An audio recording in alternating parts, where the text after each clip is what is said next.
Hello students, in this chapter, the revolt of 1857, today we are going to study about the causes for the failure of the revolt.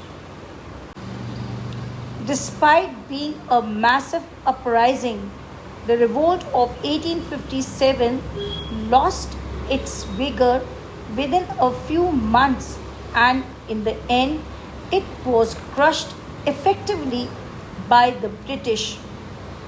There are several reasons for the failure of the revolt.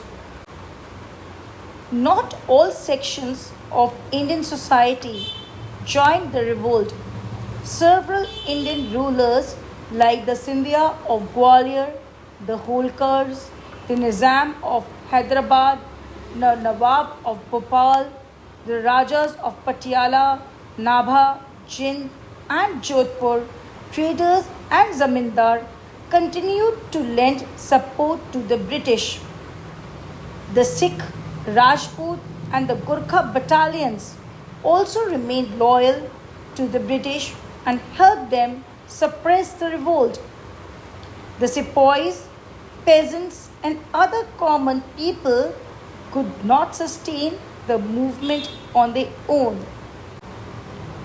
The revolt largely remained confined to certain pockets in the northern and central India.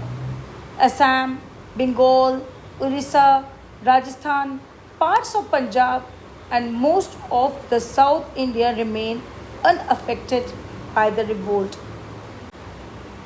The revolt also failed due to lack of strong central leadership.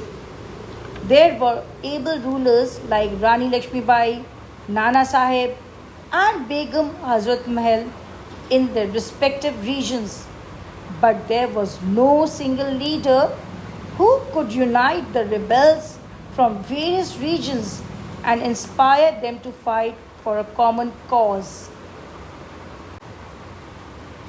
Despite being united in wanting to end British rule in India, the rebels lacked a common vision of what to replace the British government with. The rebels also lacked the advanced arms and ammunition used by the British. Their main weapon was the courage.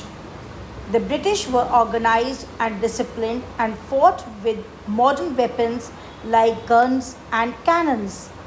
In contrast, the Indians lacked discipline and organization and fought with outmoded weapons like spears, swords, and pikes.